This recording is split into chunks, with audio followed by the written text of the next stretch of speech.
This is Musavir Hussain. आज से हम चैप्टर नंबर 3 स्टार्ट करेंगे। चैप्टर नंबर 3 आपका है काइनेमेटिक्स ऑफ लीनियर मोशन। तो सबसे पहले तो हम इस चैप्टर के अंदर समझेंगे कि काइनेमेटिक्स होती क्या है और लीनियर मोशन होती क्या है। ठीक है, तो उसके बाद हम जो है वो इस चैप्टर के अंदर ये पूरे का पूरा चैप्टर सिर्फ मोशन के अंदर मोशन के बारे में है। हम इस चैप्टर के अंदर पूरे की पूरी मोशन के बारे में डिस्कस करेंगे और वो टूल्स पढ़ेंगे जिनके जरिए से हम मोशन को एनालाइज कर सकते हैं, किसी बॉडी के मोशन को देख सकते हैं। ठीक है, तो सबसे पहले काइनेमेटिक्स को डिफाइन कर लेते हैं कि काइनेमेटिक्स है क्या। काइनेमेटिक्स क्या है? ये मैकेनिक्स की एक ब्रांच है। मैकेनिक्स आपने चैप्टर नंबर 1 में पढ़ा था कि मैकेनिक्स क्या होती है। किसी भी बॉडी की हम मोशन के बारे में डिस्कस करते हैं मैकेनिक्स के अंदर। ठीक है, विद या without the reference of force. लेकिन मैकेनिक्स को भी हमने दो पार्ट्स में डिवाइड किया है, काइनेमेटिक्स और डायनामिक्स में। काइनेमेटिक्स क्या है? बेसिकली ये मैकेनिक्स की एक ब्रांच है, क्योंकि मैकेनिक्स को हमने दो पार्ट्स में डिवाइड किया है। ठीक है, जो सिर्फ और सिर्फ क्या करती है, मोशन के बारे में। हम इसके अंदर क्या करते हैं, सिर्फ और सिर्फ मोशन के बारे में डिस्कस करते हैं without the reference of force. कि हम फोर्स के बारे में इंटरेस्टेड नहीं होते कि मिसाल के तौर पर अगर कोई बॉडी मूव कर रही है तो उसके ऊपर फोर्स कौन सी लग रही है। ठीक है, हम सिर्फ और सिर्फ इंटरेस्टेड होते हैं कि बॉडी मूव किस तरह से कर रही है, बॉडी मोशन किस तरह से कर रही है, कौन सी फोर्सेस की वजह से उसकी ये मोशन पैदा हुई, कौन सी फोर्सेस इस वक्त करंटली उसके ऊपर लग रही है। हम उसके ऊपर इंटरेस्टेड नहीं होते इस ब्रांच में। जब भी हम किसी बॉडी की काइनेमेटिक्स को स्टडी कर रहे हैं तो इसका मतलब हम सिर्फ और सिर्फ उसकी मोशन को स्टडी कर रहे हैं, हम फोर्स में इंटरेस्टेड नहीं है। ठीक है, इस चैप्टर के अंदर, इस पूरे चैप्टर के अंदर हम सिर्फ और सिर्फ काइनेमेटिक्स के बारे में पढ़ेंगे। हम बॉडी की मोशन को एनालाइज करना सीखेंगे। ठीक है, तो सबसे पहले तो हमें पता होना चाहिए कि मोशन कहते किसको है, क्योंकि हम मोशन को एनालाइज करना सीख रहे हैं। तो हमें मोशन के बारे में इंफॉर्मेशन होनी चाहिए कि मोशन होती क्या है।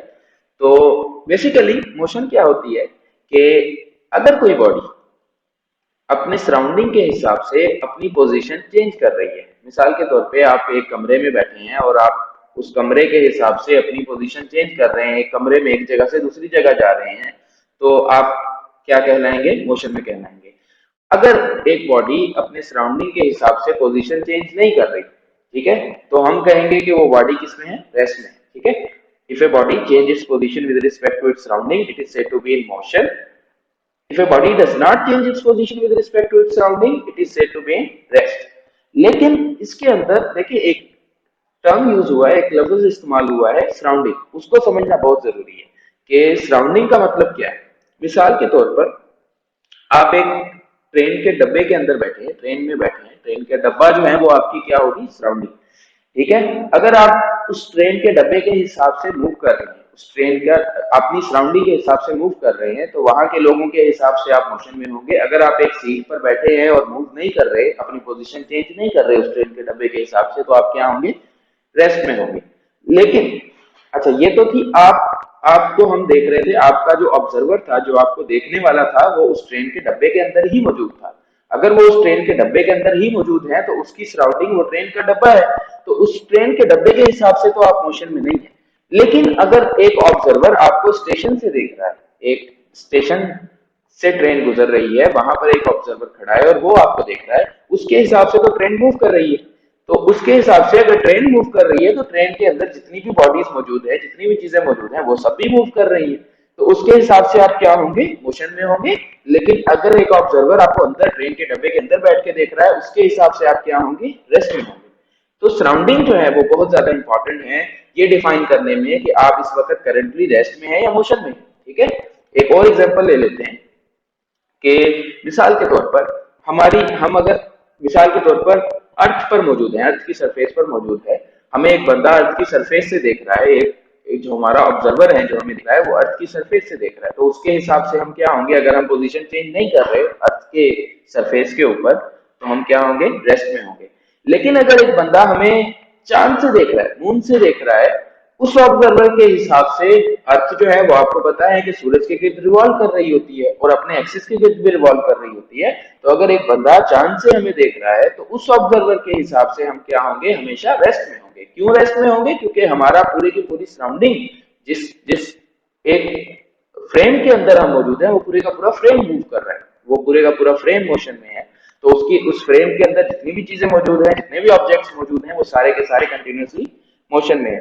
तो मोशन या रेस्ट में होना किसी बॉडी का डिपेंड करता है कि हम उसकी सराउंडिंग क्या ले रहे हैं, कौन सी सराउंडिंग के हिसाब से उसको देख रहे हैं। ठीक है, तो अगर मिसाल के तौर पर आप एक कार में जा रहे हैं और कार की सीट पर बैठे हैं, मूव नहीं कर रहे, तो कार के हिसाब से कार के अंदर जो बंदा बैठा है उसके हिसाब से तो आप रेस्ट में हैं। ठीक है, लेकिन अगर कार मूव कर रही है तो बाहर रोड पे खड़ा जो बंदा आपको देख रहा है उसके हिसाब से आप क्या होंगे, मोशन में होंगे। तो सराउंडिंग जो है वो रेस्ट या मोशन को डिफाइन करने में बहुत इंपॉर्टेंट है। कोई बॉडी रेस्ट में है या मोशन में है, डिपेंड करता है कि आप कौन सी सराउंडिंग से उस बॉडी को देख रहे हैं, आपका ऑब्जर्वर की सराउंडिंग क्या है। ठीक है, तो उसके बाद रेस्ट और मोशन को समझने के बाद हम आ जाते हैं, मिसाल के तौर पर एक और एग्जांपल ले लेते हैं रेस्ट और मोशन के बारे में, कि आप एक कमरे में बैठे हैं और आपका हार्ट जो है वो कंटिन्यूसली ब्लड आपकी वेन्स के अंदर पंप कर रहा है। ठीक है, अगर आप कमरे के हिसाब से अपनी पोजीशन चेंज नहीं कर रहे तो आप उस कमरे के हिसाब से क्या है, रेस्ट में है। लेकिन अगर आप अपनी बॉडी के हिसाब से एनालाइज करना चाह रहे हैं कि आप मोशन में है, रेस्ट में है, तो आपकी बॉडी के हिसाब से आपका हार्ट जो है वो मोशन में होगा। कमरे के हिसाब से आपका हार्ट कहीं मूव नहीं कर रहा, रेस्ट में है, लेकिन आपकी बॉडी के हिसाब से तो आपका हार्ट क्या कर रहा है, पंप कर रहा है आपके ब्लड को। कमरे कमरे के हिसाब से पोजीशन चेंज नहीं कर रहा, लेकिन आपकी बॉडी के अंदर हार्ट जो है वो क्या कर रहा होता है, जब एक्सपेंड हो रहा होता है और कॉन्ट्रैक्ट कर रहा होता है तो पोजीशन चेंज कर रहा होता है। तो आपकी बॉडी के हिसाब से आपका हार्ट क्या होगा, मोशन में होगा, और रूम के हिसाब से आपका हार्ट क्या होगा, रेस्ट में होगा। तो सराउंडिंग बहुत इंपॉर्टेंट है जब भी हम किसी बॉडी की मोशन को एनालाइज करना चाह रहे हैं। हम कौन सी सराउंडिंग से उसको एनालाइज करेंगे, वो डिफाइन करेगा कि वो बॉडी किस तरह की मोशन में है। ठीक है, रेस्ट में है या मोशन में है।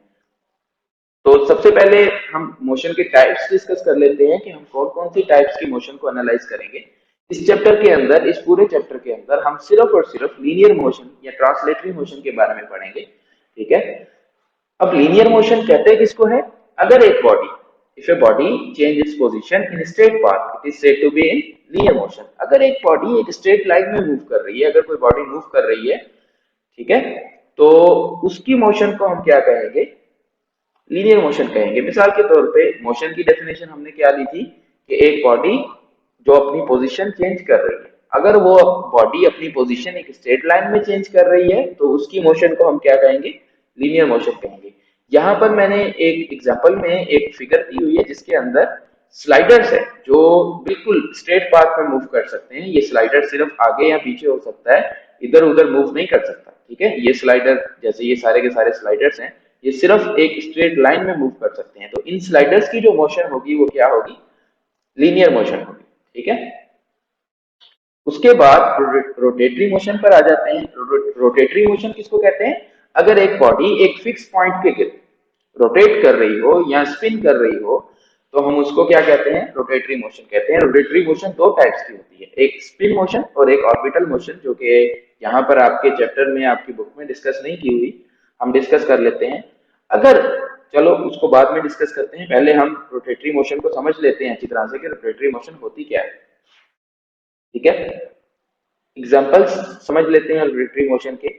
फैन की जो मोशन है मिसाल के तौर पर वो क्या है, रोटेटरी मोशन है।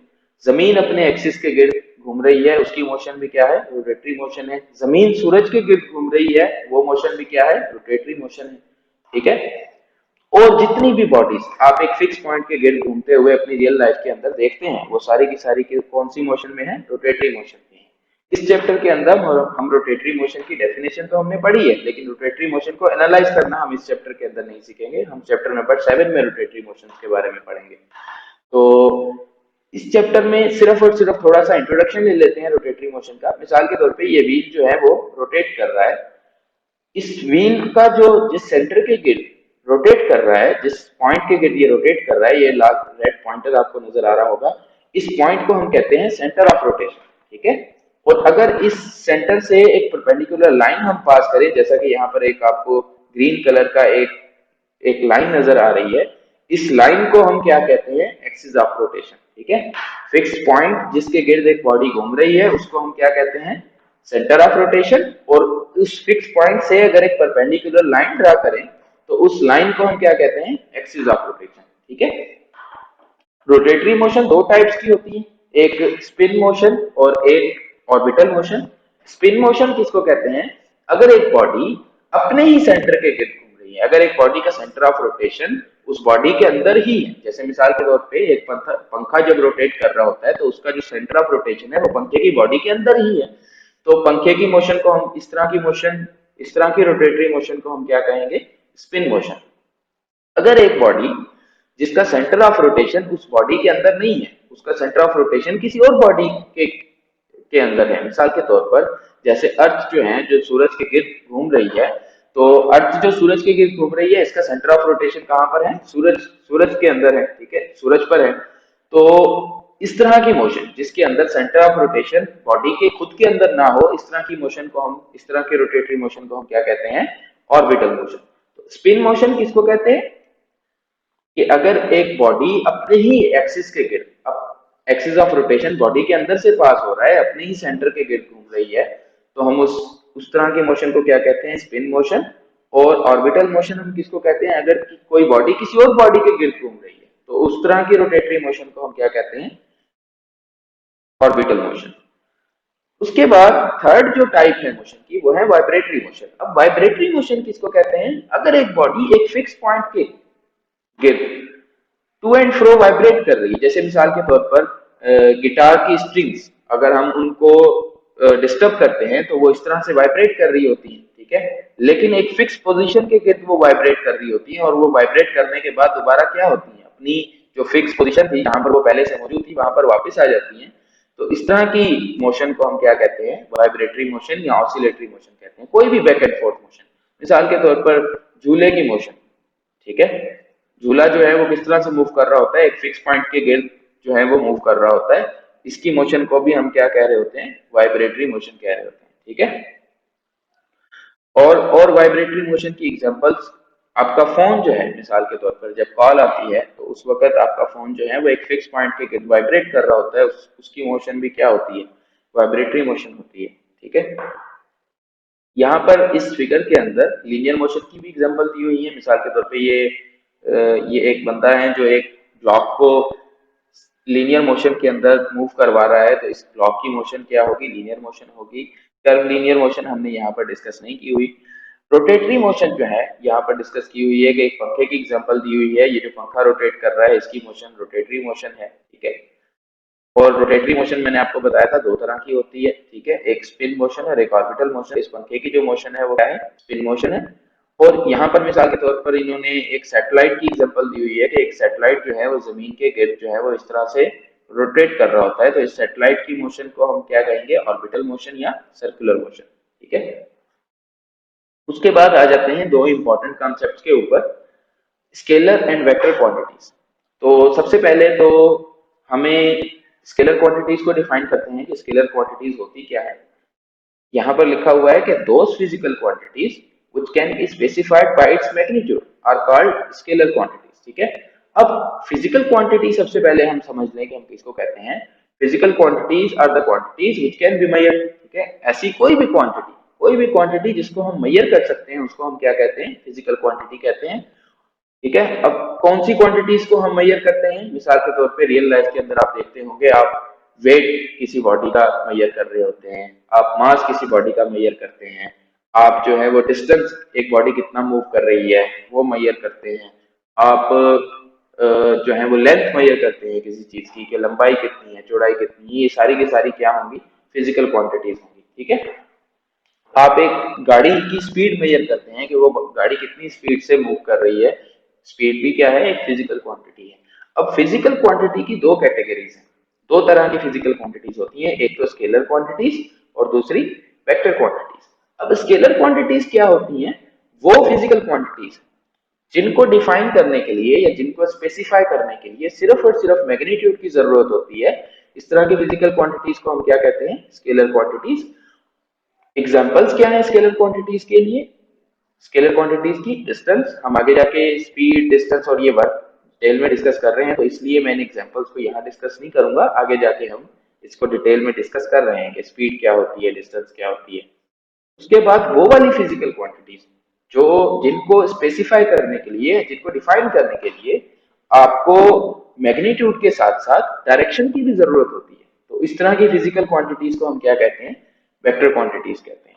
अब मैग्नीट्यूड होता क्या है बेसिकली, एक क्वांटिटी को मेजर करने के लिए हम कोई ना कोई यूनिट लाजमी है, आपने सेकंड चैप्टर के अंदर पढ़ा था कि किसी भी फिजिकल क्वांटिटी को मेजर करने के लिए हम कोई ना कोई यूनिट डिफाइन करते हैं। मिसाल के तौर पर जब हम किसी चीज की लेंथ मेजर कर रहे होते हैं तो हम मोस्टली फीट्स के अंदर मेजर कर रहे होते हैं, ठीक है।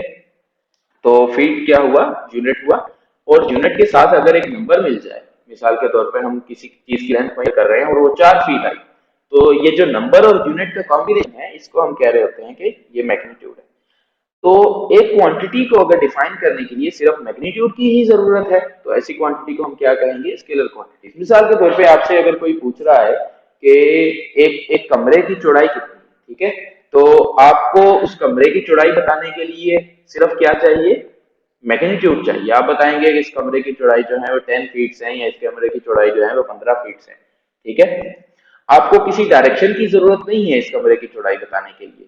तो ये जो विड्थ है बेसिकली, ये एक ऐसी फिजिकल क्वांटिटी है जिसको डिफाइन करने के लिए डायरेक्शन की जरूरत नहीं है, तो इसको हम क्या कहेंगे कि ये स्केलर क्वांटिटी है। अब मिसाल के तौर पर अगर आपसे कोई पूछ रहा है, आप जो है वो एक जगह पे खड़े हैं, आपसे कोई पूछ रहा है कि जी आप मिसाल के तौर पे आप मेहरापुर में जो है वो गेटों के पास खड़े हैं, आपसे कोई पूछ रहा है कि लोधी चौक किस तरफ है, तो और कितना दूर है, ठीक है। तो आप क्या बताएंगे, आप इस तरह से बताएंगे कि भाई यहाँ से इस डायरेक्शन में आप जो है वो 1 किलोमीटर आगे चले जाए, ठीक है, यहाँ 500 मीटर आगे चले जाए तो सामने जो है वो लोधी चौक आ जाएगा। तो इस सिचुएशन के अंदर देखें, आपको उसको बता डायरेक्शन भी डिफाइन करनी पड़ी मैग्नीट्यूड के साथ साथ। आपने ये तो बताया कि लोधी चौक जो है वो यहाँ से इतना दूर है, लेकिन आपको ये भी बताना पड़ा कि लोधी चौक किस डायरेक्शन में। तो अगर आप किसी क्वांटिटी के साथ मैग्नीट्यूड के साथ डायरेक्शन भी डिफाइन कर रहे हैं तो इस तरह की क्वांटिटी को हम क्या कहेंगे, वेक्टर क्वांटिटी कहेंगे। वेक्टर क्वांटिटीज की एग्जांपल क्या है, वेलोसिटी, डिस्प्लेसमेंट, एक्सेलरेशन, जो कि इस चैप्टर के अंदर हम आगे जाके डिस्कस करेंगे, तो यहाँ पर मैं इन चीजों को डिस्कस नहीं कर रहा, ठीक है। लेकिन ये एग्जांपल्स आपको याद होनी चाहिए कि वेक्टर क्वांटिटीज जो है वो ये वाली सारी की सारी क्वांटिटीज वेक्टर क्वांटिटीज हैं और ये क्वांटिटीज स्केलर क्वांटिटीज, राइट। उसके बाद एक बहुत इंपॉर्टेंट कंसेप्ट आता है डिस्टेंस और डिस्प्लेसमेंट का, ठीक है, उसको हम डिस्कस कर लेते हैं।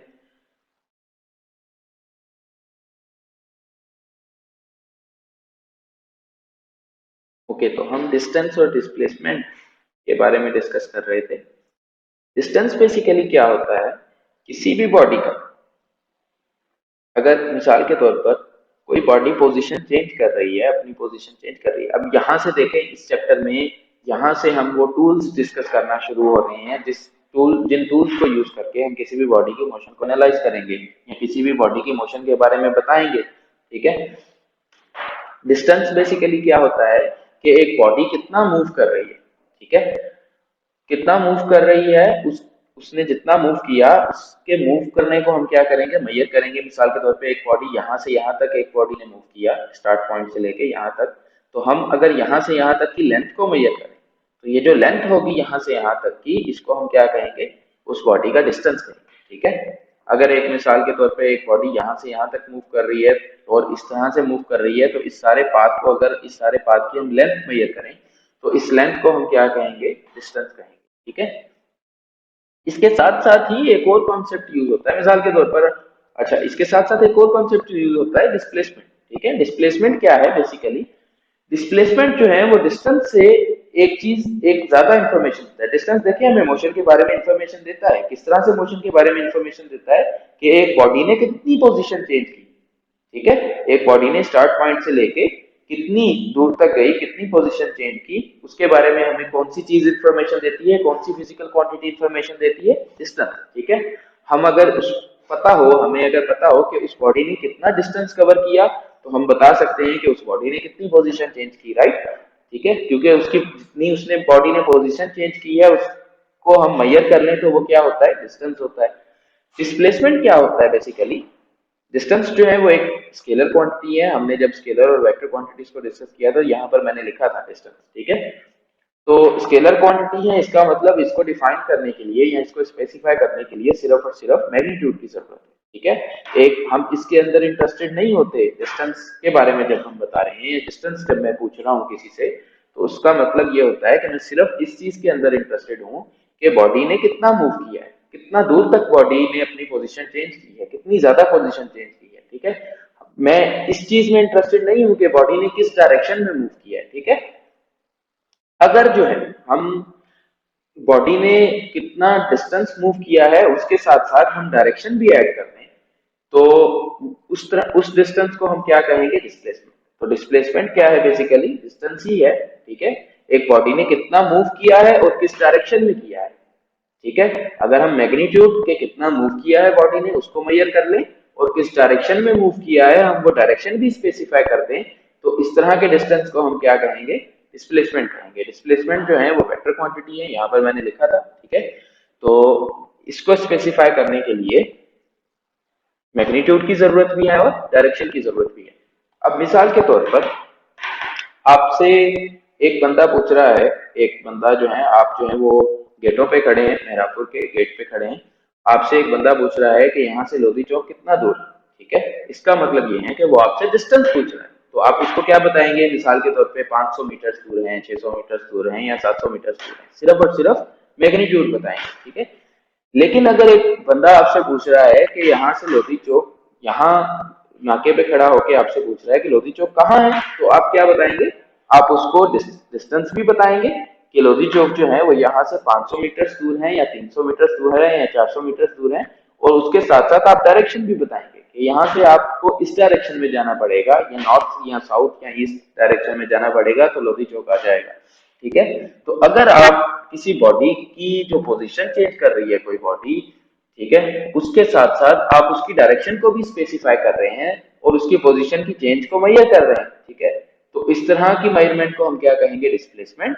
और अगर आप सिर्फ और सिर्फ एक बॉडी की पोजीशन चेंज कितनी कर रही है वो चीज मेजर कर रहे हैं, तो उसको हम क्या कहेंगे, डिस्टेंस। ठीक है, बगैर डायरेक्शन को स्पेसिफाई किए। अब इस फिगर के अंदर क्या किया हुआ है, एक एग्जांपल दी हुई है कि एक बॉडी स्टार्ट पॉइंट से एंड पॉइंट की तरफ जा रही है, दो पाथ फॉलो, दो डिफरेंट पाथ्स दिखाए हुए हैं यहाँ पर कि एक बॉडी स्टार्ट से एंड की तरफ जा रही है एक स्ट्रेट पाथ के अंदर, और यहाँ पर एक बॉडी स्टार्ट से एंड की तरफ जा रही है एक कर्व पाथ के अंदर या एक जिगजैग पाथ के अंदर जा रही है। ठीक है, तो यहाँ पर लिखा हुआ है कि ये जो ब्लू डॉट्स के अंदर है, ये सारे का सारा अगर हम इसको मेजर कर लें कि यहाँ से स्टार्ट से लेके बॉडी ने कितना मूव किया, इस सारे की सारी मेजरमेंट को हम क्या कहेंगे, डिस्टेंस। और अगर यहाँ पर ये जो लाइन दी हुई है, इस लाइन को हम मेजर कर लें कि ये लाइन कितनी है, तो इसको हम क्या कहेंगे, डिस्प्लेसमेंट। ठीक है, अब इसको डिस्टेंस क्यों कह रहे हैं, इसको डिस्प्लेसमेंट क्यों कह रहे हैं, क्योंकि डिस्टेंस में हमने क्या क्या डिस्कस किया था कि हम सिर्फ मेजर करते हैं कि बॉडी ने कितना मूव किया, कितना दूर बॉडी गई।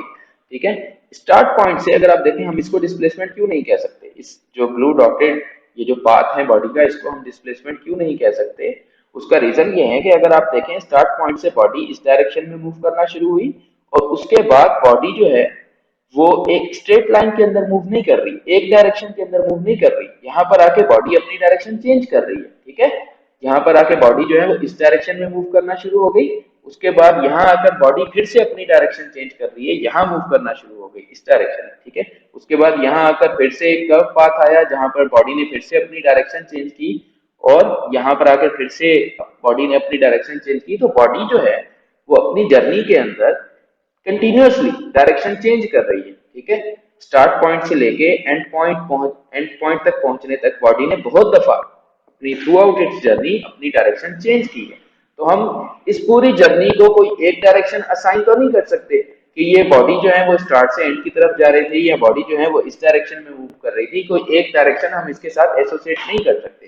तो इस बॉडी की ये जो मोशन है, अगर हम इसको मेजर करेंगे तो हम उसको क्या कहेंगे, डिस्टेंस कहेंगे, क्योंकि डायरेक्शन हम इसको दे ही नहीं सकते, क्योंकि डायरेक्शन इसकी फिक्स्ड है ही नहीं, इसकी डायरेक्शन कंटिन्यूअसली इस पाथ के अंदर चेंज हो रही है। ठीक है, अच्छा, लेकिन ये बॉडी जो एक स्ट्रेट पाथ के अंदर मूव कर रही है स्टार्ट पॉइंट से लेके एंड पॉइंट तक, देखिए ये बिल्कुल एक ही डायरेक्शन में मूव कर रही है, इसकी direction through out it's journey change नहीं हो रही।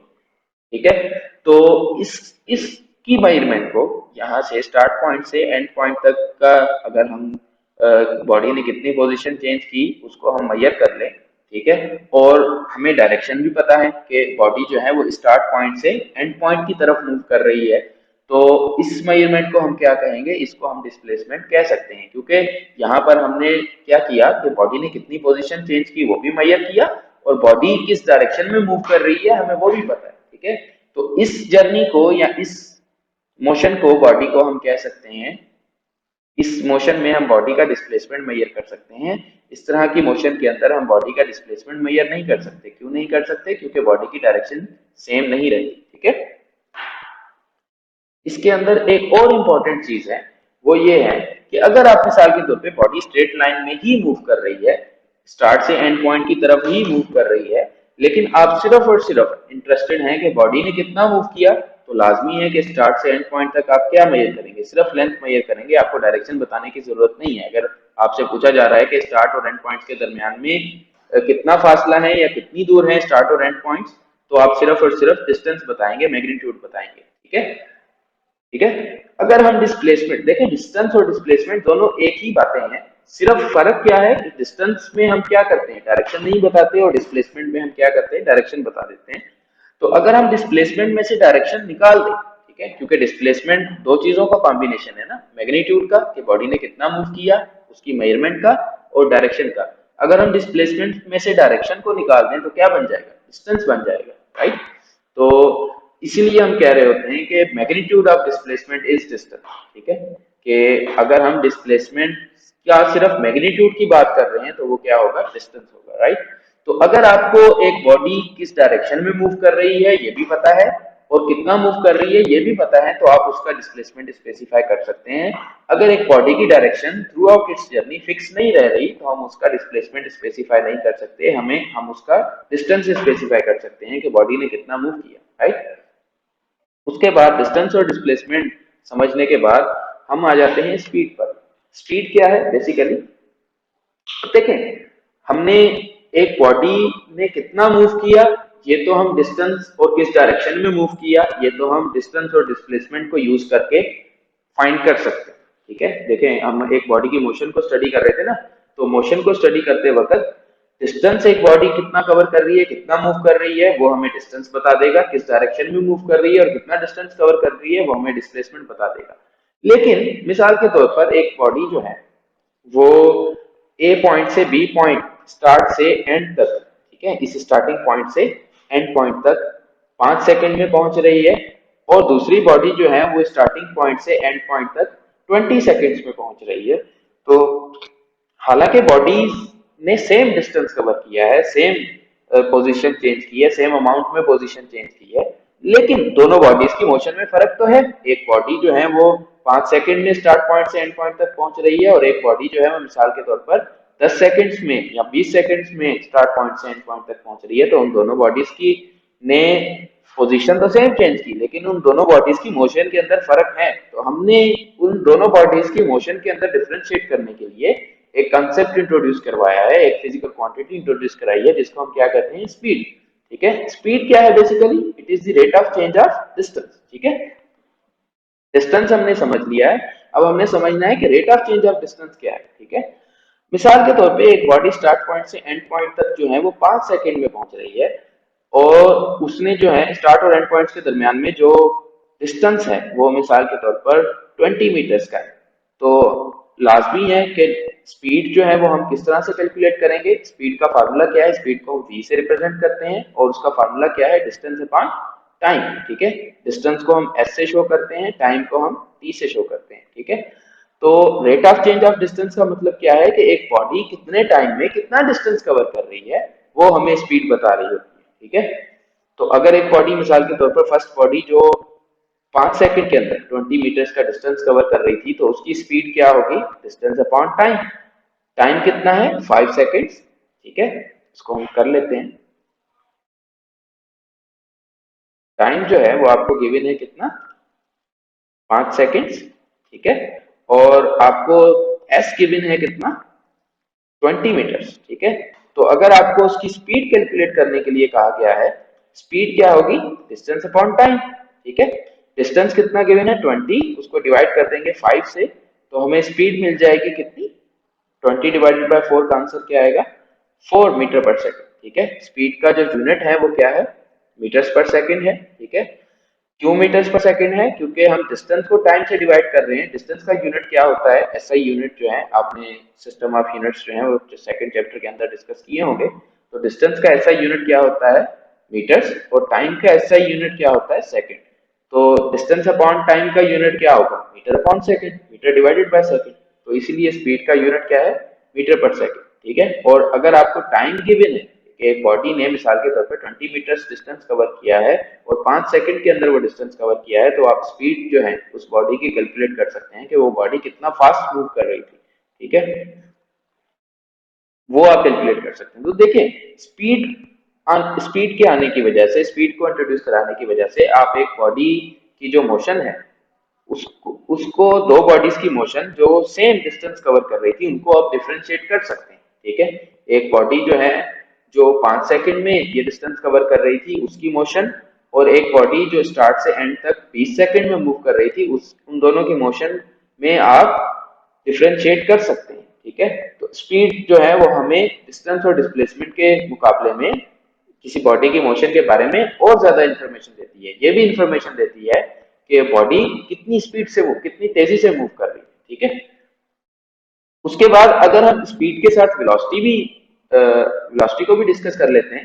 वेलोसिटी क्या है? Rate of change of displacement. ठीक है, वेलोसिटी को भी हम v से ही शो करते हैं, लेकिन वेलोसिटी, स्पीड जो है वो स्केलर क्वांटिटी है। ठीक है, स्केलर क्वांटिटीज की एग्जांपल्स में मैंने यहाँ पर लिखा था कि ये स्पीड जो है वो क्या है? स्केलर क्वांटिटी है। अब स्केलर क्वांटिटी कैसे है कि अगर एक बॉडी कितनी, क्योंकि स्पीड क्या बताती है कि एक बॉडी कितनी तेजी से मूव कर रही है। ठीक है, एक बॉडी कितनी तेजी से मूव कर रही है ये बताने के लिए हमें डायरेक्शन की जरूरत नहीं है। ठीक है, हमें सिर्फ ये बताना है कि उस बॉडी का मैग्नीट्यूड कितना है। ठीक है, कितने टाइम में कितना डिस्टेंस कवर कर रही है, सिर्फ हम इस चीज के अंदर इंटरेस्टेड है। तो इस वजह से स्पीड को स्पेसिफाई करने के लिए डायरेक्शन की जरूरत नहीं है। तो इसलिए ये जो है स्पीड क्या है? एक स्केलर क्वांटिटी है। अगर हमें डायरेक्शन की भी जरूरत हो, मिसाल के तौर पर हम ये भी बताना चाह रहे हैं कि एक बॉडी मिसाल के तौर पर 4 मीटर पर सेकंड की स्पीड से मूव कर रही है और इस डायरेक्शन में मूव कर रही है, स्पीड के साथ अगर हम डायरेक्शन को भी ऐड कर दें तो उसको हम क्या कहेंगे? वेलोसिटी कहेंगे। ठीक है, वेलोसिटी और स्पीड दोनों सेम चीजें हैं, जैसे डिस्टेंस और डिस्प्लेसमेंट सेम चीजें थी। फर्क सिर्फ क्या था कि डिस्टेंस के साथ हम डायरेक्शन नहीं बता पा रहे थे और डिस्प्लेसमेंट के साथ हम डायरेक्शन भी बता रहे थे और मैग्नीट्यूड भी बता रहे थे। ठीक है, स्पीड के अंदर सिर्फ और सिर्फ अगर मैग्नीट्यूड बताते हैं, और अगर आपसे कोई वेलोसिटी पूछ रहा है किसी चीज की, तो आप क्या कहेंगे? आप उसका मैग्नीट्यूड भी बताएंगे कि कितनी स्पीड से मूव कर रही है, वो भी बताएंगे, और किस डायरेक्शन में मूव कर रही है वो भी बताएंगे। ठीक है, तो देखें, जब डिस्टेंस को आपने डायरेक्शन दे दी थी तो क्या बन गया था? डिस्प्लेसमेंट। तो वेलोसिटी की डेफिनेशन क्या बनेगी? वो भी रेट ऑफ चेंज ऑफ ही होगा, लेकिन rate of change of distance नहीं होगा, क्योंकि डिस्टेंस की कोई डायरेक्शन नहीं होती। वेलोसिटी क्या होगी? Rate of change of displacement. ठीक है, वेलोसिटी और स्पीड क्योंकि सेम ही चीजें हैं, एक ही चीजें हैं, सिर्फ डायरेक्शन का फर्क है, इसको भी हम v से ही शो करते हैं। ठीक है, लेकिन अगर आप एक बात नोट करें, v, स्पीड वाले v के अंदर और वेलोसिटी वाले v के अंदर, कि ये वेलोसिटी वाले v को मैंने बोल्ड किया हुआ है। बोल्ड क्यों किया हुआ है? क्योंकि ये जो v है ये सिर्फ मैग्नीट्यूड को रिप्रेजेंट नहीं कर रहा, क्योंकि वेलोसिटी सिर्फ और सिर्फ मैग्नीट्यूड को रिप्रेजेंट नहीं करती, डायरेक्शन को भी रिप्रेजेंट करती है। तो वेलोसिटी एक वेक्टर क्वांटिटी है। तो वेक्टर क्वांटिटीज को हम या तो बोल्ड लेटर्स के साथ शो करते हैं, या हम क्या करते हैं कि एक एरो हेड दे देते हैं। अगर मैं आपको यहाँ करके दिखाऊं, या तो हम क्या करते हैं कि एक एरो हेड दे देते हैं, इस तरह से एक एरो दे देते हैं किसी लेटर के ऊपर वेक्टर्स को रिप्रेजेंट करने के लिए। कंप्यूटर्स में क्योंकि जो है, यहाँ पर भी एक एरो हेड दे देते हैं, चलें। कंप्यूटर्स में क्योंकि एरो हेड देना मुश्किल काम है, हम जो है कंप्यूटर्स में जब वेक्टर्स को लिख रहे होते हैं तो हम दूसरी कन्वेंशन यूज करते हैं। जो दूसरा तरीका है वेक्टर्स को रिप्रेजेंट करने का, दूसरा तरीका क्या है कि हम वर्ड्स को बोल्ड कर देते हैं। बोल्ड से मेरा क्या मकसद है? बोल्ड से मेरा क्या मकसद है? मैं आपको दो चीजें लिख के दिखाता हूँ, एक को मैं बोल्ड नहीं करूंगा और एक को मैं बोल्ड करूंगा। यहाँ पर देखें, मिसाल के तौर पर ये ए लेटर है। ठीक है, ये ए मैंने सिंपली लिखा है। ठीक है, बोल्ड करने का क्या मतलब है कि ये देखें, अब ए को हम बोल्ड करके लिख रहे हैं। ये वाला जो ए है ये सिंपल ए है। बोल्ड करने का क्या मतलब है कि ए जो है वो थोड़ा सा उससे ज्यादा डार्क होगा या उससे ज्यादा कंसंट्रेटेड होगा। ठीक है, तो वेक्टर्स के लिए हम ये वाली साइंस यूज करते हैं कंप्यूटर्स के अंदर मोस्टली। जो बोल्ड वाली साइंस है, ठीक है। उसके बाद हम अपनी वेलोसिटी वाली डिस्कशन पे वापस आ जाते हैं। तो अगर स्पीड के साथ अगर हम किसी बॉडी को बता रहे हैं कि वो बॉडी इतनी स्पीड के साथ मूव कर रही है, 4 मीटर पर सेकंड के साथ मूव कर रही है, डायरेक्शन भी एसोसिएट करते हैं, डायरेक्शन भी बता दें कि बॉडी इस डायरेक्शन में 4 मीटर पर सेकंड की स्पीड से जा रही है, तो वो उस बॉडी की क्या होगी, वेलोसिटी होगी, ठीक है। वेलोसिटी के लिए हमें क्या चाहिए, डिस्टेंस बॉडी कितना ट्रेवल कर रही है वो चाहिए, हमें टाइम चाहिए कि कितने टाइम में उस बॉडी ने वो डिस्टेंस ट्रेवल किया, और हमें डायरेक्शन भी चाहिए कि किस डायरेक्शन में बॉडी ने वो डिस्टेंस कवर किया, या हम इसको इस तरह से भी कह सकते हैं कि हमें डिस्प्लेसमेंट चाहिए, कि हमें बॉडी का डिस्प्लेसमेंट चाहिए। डिस्प्लेसमेंट के अंदर दोनों चीजें आ जाएंगी, बॉडी ने कितना मूव किया और किस डायरेक्शन में किया, और हमें टाइम चाहिए कि बॉडी ने कितने टाइम में वो डिस्टेंस डिस्प्लेसमेंट कवर किया, ठीक है। अगर हम डिस्प्लेसमेंट को टाइम से डिवाइड कर देंगे तो हमें क्या मिल जाएगी, वेलोसिटी मिल जाएगी, ठीक है। वेलोसिटी का यूनिट भी वही सेम है जो स्पीड का यूनिट है, मीटर्स पर सेकंड, क्योंकि डिस्प्लेसमेंट का यूनिट भी मीटर्स है और टाइम का यूनिट सेकंड है। तो डिस्प्लेसमेंट अपॉन टाइम का यूनिट क्या होगा, मीटर अपॉन सेकंड, ठीक है। और मैग्नीट्यूड जो है वेलोसिटी का, अगर हम वेलोसिटी से डायरेक्शन को निकाल दें, ठीक है, अगर हम मिसाल के तौर पर डायरेक्शन को वेलोसिटी से निकाल दें, वेलोसिटी किन दो चीजों की कॉम्बिनेशन थी, मैग्नीट्यूड की और डायरेक्शन की। अगर हम डायरेक्शन वेलोसिटी से निकाल देंगे तो क्या बन जाएगा, स्पीड बन जाएगा, ठीक है। तो वेलोसिटी का मैग्नीट्यूड सिर्फ और सिर्फ क्या क्या कहलाता है, स्पीड कहलाता है। और हमने शुरू में ये बात की थी कि जब हम स्पीड के साथ डायरेक्शन मिला दें तो वो क्या बन जाएगी, वेलोसिटी बन जाएगी। तो this is it, thank you. Next class में हम जो है वो और ज्यादा पावरफुल टूल्स पढ़ेंगे मोशन को एनालाइज करने के लिए, ठीक है।